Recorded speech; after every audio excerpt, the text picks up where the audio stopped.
Hello viewers, আসসালামু আলাইকুম। কেমন আছেন সবাই? আশা করি সবাই ভালো আছেন।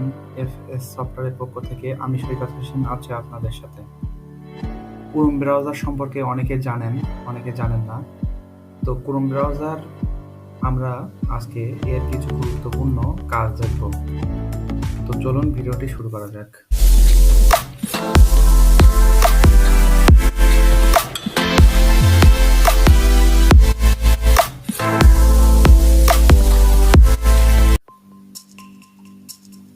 আমরা প্রথমে ক্রোম ব্রাউজারটি ওপেন করব। ওপেন করার পরে দেখুন আমরা ব্রাউজারে অনেকগুলো সেটিং দেখতে পাচ্ছি। তো দেখুন উপরে একটি মেনু বার আছে, এখানে কয়েকটা সাজানো আছে, ইউটিউব, জিমেইল, ম্যাপস, এগুলো বিভিন্ন ওয়েবসাইট সাজানো আছে। আর এখানে একটা ফোল্ডার করা আছে, ওয়ার্ক একটা ফোল্ডার, এই ওয়ার্ক ফোল্ডারের মধ্যে দুইটা আবার ওয়েবসাইট অ্যাড করা। তো এইগুলো কিভাবে করে, এখান থেকে যে শর্টকাটগুলো আছে এই শর্টকাটগুলো কিভাবে করে, এছাড়াও এই যে থিমের এই যে কালারটা, আমরা যে ব্যাকগ্রাউন্ড কালারটা দেখছি এই কালারটা কিভাবে চেঞ্জ করে, এই ব্যাকগ্রাউন্ডের পিকচার কিভাবে চেঞ্জ করে, এ টু জেড সব আজ আমরা এই ভিডিওটিতে দেখব। তো ভিডিওটি শুরু করার আগে একটা কথা বলে নেই, আমার চ্যানেলে যদি কেউ নতুন হয়ে থাকেন তাহলে অবশ্যই চ্যানেলটি সাবস্ক্রাইব করবেন এবং বেল আইকনটি অন করে পাশে থাকবেন।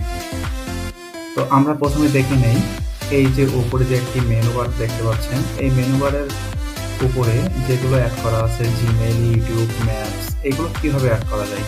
তো আমরা প্রথমে এটি দেখে নিই। তো আমরা কোন ওয়েবসাইটটি অ্যাড করতে চাচ্ছি সেটাকে আমাদের ঠিক করতে হবে। আমাদের অনেক সময় কাজ করার সময় দেখা যাচ্ছে একটা গুরুত্বপূর্ণ ওয়েবসাইট নিয়ে আমরা কাজ করতেছি, কিন্তু ওই ওয়েবসাইটের অ্যাড্রেসটা আমাদের মনে নেই। তো আমরা যখন কাজ করতেছি তখন ওই অ্যাড্রেসটা আমরা সেভ করে একটা ফোল্ডারের ভিতরে রেখে দিতে পারি বা এরকম একটা পেজ করেও রেখে দিতে পারি। তো আমরা প্রথমে দেখি আগে এইভাবে, এই যে দেখা যাচ্ছে এইটা কিভাবে করে সেটাকে আমরা দেখি। তো এটার জন্য আমরা প্রথমে এই যে এই অপশনটাতে এসে রাইট ক্লিক দেব, দেন এখান থেকে অ্যাড পেজ যে অপশনটি আছে এখানে আমরা ক্লিক দিয়ে দেব। দেখুন দুইটা অপশন আছে, নেম আর ইউআরএল। তো এখানে আমরা কি নামে আমাদের ওয়েবসাইটটা সেভ করতে যাচ্ছি সেই নামটা দেব এবং এই ইউআরএল জায়গায় আমাদের ওয়েবসাইটের লিঙ্কটা বসিয়ে দেব। তো প্রথমে আমাদের আগে একটা ওয়েবসাইট ঠিক করতে হবে। সাপোজ এফএস অনলাইন শপ, আমাদের যে অনলাইন শপের ওয়েবসাইটটি আছে, তো এটা দিয়ে আমি দেখাই।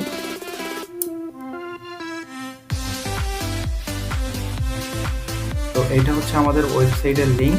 তো আমি এই লিঙ্কটা কপি করছি, দেন এই যে উপরে মেনু বার এখানে আমরা একটা রাইট ক্লিক দিচ্ছি। রাইট ক্লিক দেওয়ার পরে যদি আমি এখানে অ্যাড পেজ যাই তাহলে দেখবেন উপরে আমাদের নাম আর ইউআরএলটা অটোমেটিক চলে আসবে। তো আমরা যদি নাম জাস্ট এফএস অনলাইন শপ রাখতে চাই সেটাও রাখতে পারবো, বাকিটুকু কেটে দিতে পারবো। তো আমি সেটাই করি, দিয়ে দেখলাম হ্যাঁ কমপ্লিট, দেন আমি সেভ দিয়ে দিলাম। দেখুন উপরে এফএস অনলাইন শপের একটা পেজ চলে আসছে। এখান থেকে আমাদের যদি এটা কেটেও দেই তাহলে কিন্তু এখান থেকে কাটবে না, এখান থেকে যদি আমরা জাস্ট এটা ক্লিক করি তাহলে কিন্তু আমাদের ওয়েবসাইটে চলে যাবো ডিরেক্ট। তো এবার আমরা দেখি কিভাবে আমরা এই ফোল্ডার করব। আমরা ফোল্ডারটা কিসের জন্য করব, দেখা যাচ্ছে এরকম যদি একটার পর একটা পেজ করতেই থাকি তাহলে দেখবেন যে এখানে অনেকগুলো হয়ে যাবে, দেখতে খারাপ লাগবে। তো আমরা যদি একটা ফোল্ডারের মধ্যে কিছু পেজ রাখতে চাই সেটা কিভাবে করব, আমরা প্রথমে একটা ফোল্ডার করে নিই, রাইট ক্লিক করে আমরা এখান থেকে অ্যাড ফোল্ডার। তো আমরা একটা ফোল্ডারের নাম দেব, সাপোজ আমি একটা ফোল্ডারের নাম দেই ডেমো ফোল্ডার, ডেমো দিই। দেন এই ফোল্ডারের ভিতরে আমরা পেজ অ্যাড করব। তো আমরা আর একটা ওয়েবসাইটে যাই,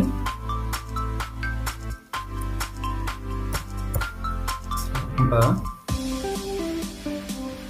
অ্যামাজন ওয়েবসাইটে যাই, amazon.com। তো এই amazon.com এর ওয়েবসাইটে আসলাম, দেন আমরা এই লিঙ্কটা কপি করলাম। কপি করার পর আমরা এই যে ডেমোর ভিতরে ফোল্ডারের ভিতরে একটা ক্লিক দেবো। দেখুন এমটি লেখা আছে, যেহেতু এখন কোনো কিছুই আমরা অ্যাড করিনি এই জন্য এমটি লেখা আসছে। তো আমরা এই এমটি এখানে রাইট ক্লিক দেবো, দেওয়ার পরে দেখুন অ্যাড পেজ একটা অপশন আছে, এখানে আমরা জাস্ট ক্লিক দেবো। দেখুন সাথে সাথে আমাদের সব চলে এসেছে। তো আমরা জাস্ট অ্যামাজনটাই রাখি, লিঙ্ক চলে আসছে, দেন সেভ দেওয়ার পরে দেখুন ডেমোর ভিতরে অ্যামাজন ওয়েবসাইটটি অ্যাড হয়ে গেছে। এছাড়াও আমরা যদি চাই যে আমাদের অনেক পেজ দেখাচ্ছে অ্যাড করিনি, পাশে অ্যাড মানে ফোল্ডারের ভিতরে করিনি, পাশে আছে, তো আমরা এটা কিভাবে ফোল্ডারের মধ্যে ঢোকাবো। তো তো এটা খুবই সিম্পল। আমরা জাস্ট ওই পেজটার উপরে ক্লিক করে ধরে রাখবো, ছেড়ে দেবো না, টেনে এই ফোল্ডারের ভিতরে ঢুকাই দেবো। দেন দেখুন ডেমোর ভিতরে আমাদের 2টা ফোল্ডার অ্যাড হয়ে গেছে, 2টা পেজ অ্যাড হয়ে গেছে। তো আমরা এটা বুঝলাম। এখন এই যে সামনে ডিসপ্লের উপরে যে শর্টকাটগুলো আছে এইগুলো আমরা কিভাবে অ্যাড করব, কিভাবে রিমুভ করব। তো এখানে অনেকগুলো আছে, তো আমি কিছু রিমুভ করি। আমি এখান থেকে জাস্ট এখানে ক্লিক করে রিমুভ করে দিচ্ছি, এই ডটে ক্লিক করে।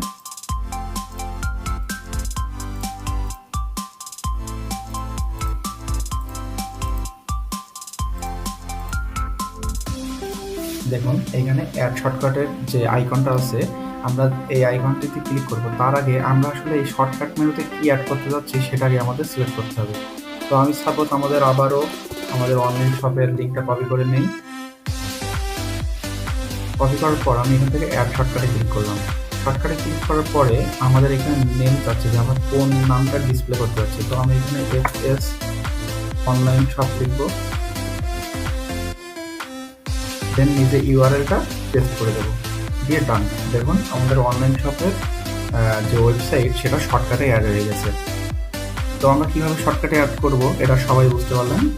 তো এখন দেখুন যে আমাদের ওপরে একটা ব্লু কালার চলে আসছে, এই যে ওপরে সার্চ বার মেনু বারের এই যে ওপরে পার্টটা ব্লু কালার, এবং নিচে একটা আমাদের ব্যাকগ্রাউন্ড পিকচার দেখা যাচ্ছে। তো এইগুলো আমরা কিভাবে চেঞ্জ করব।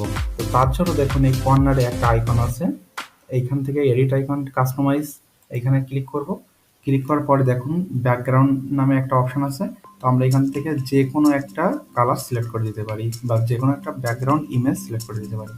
এছাড়াও যদি কেউ ডিফল্ট কোনো ইমেজ আপনাদের যদি থাকে নিজস্ব ডাউনলোড করে এখান থেকে আপলোড দিয়ে সেটা অ্যাড করে দিতে পারেন। আমি সাপোজ এইটা অ্যাড করে দেখেন,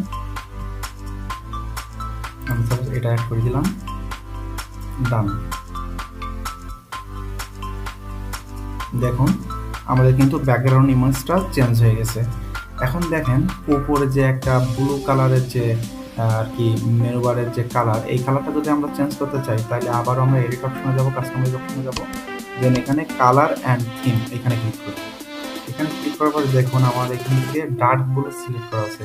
এখান থেকে আমি যে কোনো কালার এখান থেকে সিলেক্ট করে দিতে পারি। আমার ইচ্ছা মতো যেটা ইচ্ছা সেটা আমরা এখান থেকে সিলেক্ট করে দিতে পারি। তো আশা করি সবাই বুঝতে পারলেন যে কীভাবে আমরা এই উপরের মেনুর কালারটি চেঞ্জ করতে পারবো। আর যে দ্বিতীয় যে অপশন আছে শর্টকাট অপশনটা হচ্ছে এইটা, আমরা যে শর্টকাটটি ইউজ করতেছি এই অপশনটা যদি রাখতে চান, ডিলিট করতে চান, তাহলে এখান থেকে জাস্ট আনহাইড করে দিতে হবে। এখান থেকে টিকমার্কটা উঠাই দিতে হবে, এইখান থেকে হাইড করে দিলে আমাদের কিন্তু এই অপশনটি আর থাকবে না। আর এটা যদি আবার আমরা ফিরে পেতে চাই তাহলে জাস্ট আবার কাস্টমাইজে ক্লিক করে শর্টকাট এখান থেকে এটা অফ করে দিতে হবে, দিয়ে ডান। দেখুন আবার চলে আসছে। তো আমরা বুঝতেই পারলাম কীভাবে ক্রোম ব্রাউজার কিছু সেটিং আমরা নিজেরাই কাস্টমাইজ করতে পারবো। তো ভিডিওটি যারা দেখছেন সকলকে অনেক ধন্যবাদ। এরকম নতুন নতুন ভিডিও পেতে আমাদের চ্যানেলটি সাবস্ক্রাইব করবেন। ভালো থাকবেন। আসসালামু আলাইকুম।